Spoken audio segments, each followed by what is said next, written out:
देखो, आज हम लोग कलेक्टर साहब को ज्ञापन देने आए हैं।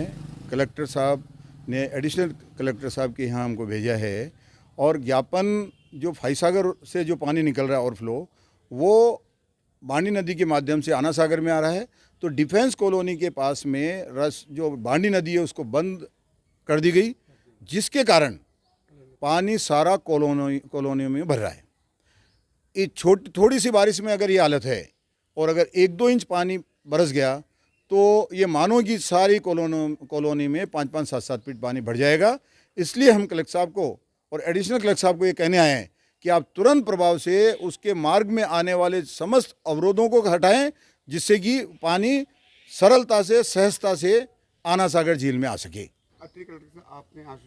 अतिरिक्त कलेक्टर साहब ने हमारी बात को गहनता से सुनी और मैंने कलेक्टर साहब को ये कहा था कि हमने 4 दिन पहले जो कलेक्टर साहब को ज्ञापन दिया है, काफ़ी लोगों ने, जो अखबारों में भी आया है, मीडिया में भी आया है, कि आप आने वाले समय को मद्देनज़र रखते हुए इन कामों को करा दीजिए।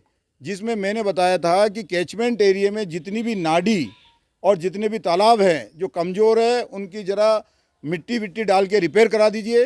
फाईसागर से यहाँ आपके जो आना सागर में आने वाला जो हमारा बांडी नदी है, वो जगह जगह अवरोध है, जगह जगह अतिक्रमण है, उनको क्लियर करा के अगर पूरी नहीं तो आधी चौड़ी तो करा दो, जिससे कि पानी सीधा आना सागर में आ जाए। और आना सागर के पानी के लिए मैंने निवेदन किया था कलेक्टर साहब को कि आना सागर से खानपुरा के रास्ते में जो भी दिक्कत आ रही है उसको हल्का सा जेसीबी से साफ करा दें, जिससे कि पानी चला जाए। और लो लेवल एरिया में पानी जो बढ़ता है उसका समाधान भी मैंने लिख के दिया था कि आप कृपया करके जहां पानी जा रहा है वहां स्टील की, लोहे की चद्दरें लगाकर बेल्ट करा दें और उनके पीछे मिट्टी के कट्टे वगैरह लगा दें, जिससे कि पानी खानपुरा में चले जाएं। लेकिन इसके साथ समस्या समाधान नहीं होती है बंधु।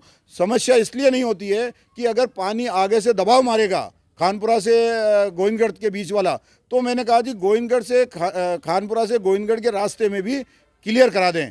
आज तो मुझे ऐसा लगता है कि 40 साल पहले हमारी जो व्यवस्था थी, आना सागर का पानी चोरसियावास के तालाब से होता हुआ, माकड़वाली के नाले से होता हुआ अपने रूपनगढ़ एरिया में जाता था, तो मुझे लगता है कि सेकंड ऑप्शन भी हाथ में रखना चाहिए। अन्यथा इस अजमेर का कोई धनी धोरी नहीं होगा, अजमेर डूबने के कगार पे आ जाएगा। पानी कभी भी ज़्यादा आ सकता है, प्रकृति पे हमारा कंट्रोल नहीं है। ऐसी स्थिति में कलेक्टर साहब ने हमको आश्वासन दिया है कि आज ही आपका काम तुरंत प्रभाव से इस काम के लिए तीव्र गति से काम को आगे बढ़ाया जाएगा और आपको राहत दी जाएगी।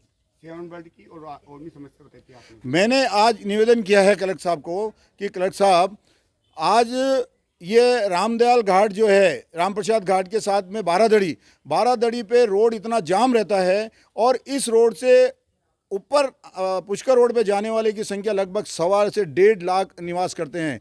तो इस जाम की वजह से कभी भी कोई एक्सीडेंट होकर आपसी तनाव हो सकता है। इसलिए भी यहाँ पर सीरियल से सिस्टम से व्हीकल लगवाए जाएं, सीसी कैमरे लगवाए जाएं और चालान करने की व्यवस्था की जाए, जिससे कम से कम की व्यवस्थित रहें और लोगों को आने जाने में ऑब्स्टिकल नहीं रहें। सेम इसी प्रकार 7 वंडर के सामने भी आप देखेंगे पूरे रोड को जाम करके रखा हुआ रहते हैं टेम्पो ऑटो वाले या अन्य। मैं उन किसी के विरोधी नहीं हूं, लेकिन मैं ये कहना चाहता हूं कि सिस्टम उनको डेवलप कराएं, जिससे कि एक कम पहले आए पहले पाए और अपनी पैसेंजर लेके चले जाएं। तो आने वाले समय में किसी का लाल, किसी का बेटा बेटी इसके मौत के मुंह नहीं चढ़े।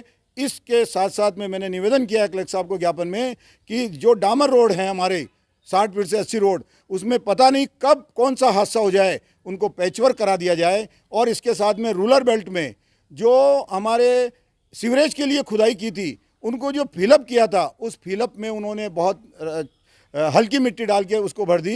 वो सारी बरसात से निकल गई। जगह जगह 1-1, 2-2, 2.5 फीट के खड्डे हैं, रोज़ बच्चे पढ़ रहे हैं। और आपको ये बताना चाहता हूँ कि यहाँ जितने भी ऑर्थोपेडिक डॉक्टर और ऑर्थोपेडिक हॉस्पिटल है वो सब फुल है। उसका कारण है कि अजमेर में रोड कम, खड्डे ज़्यादा होने की वजह से बाल बच्चे पढ़ रहे हैं, लोग बाग पढ़ रहे हैं, जिनकी वजह से कि इन ऑर्थोपेडिकों में भीड़ लगी हुई है। लेकिन प्रशासन इसकी ओर ध्यान नहीं दे रहा है। राजनीतिक इच्छा शक्ति कमज़ोर है। राजनीतिक इच्छा शक्ति वर्तमान सरकार कांग्रेस केवल लुभावने वादे कर रही है, लेकिन प्रैक्टिकली जो काम होना चाहिए, लोगों के हित का जो काम होना चाहिए, जिसमें बिना कॉस्ट काम होना चाहिए, उधर ध्यान नहीं दे रही है। ये बहुत पीड़ा का विषय है। आज हमारे क्षेत्रवासियों ने यह भी कहा है, अगर हमारी बात ठीक से नहीं सुनी गई, आने वाले समय में हम सारे लोग 2000 से 5000 लोग कलेक्टर के यहाँ पे धरना प्रदर्शन करेंगे और अवगत कराएंगे कि हमारी सुनवाई हो, अन्यथा हम प्रदेश स्तर पर विधानसभा का घेराव भी करना पड़ेगा तो हम घेराव करेंगे।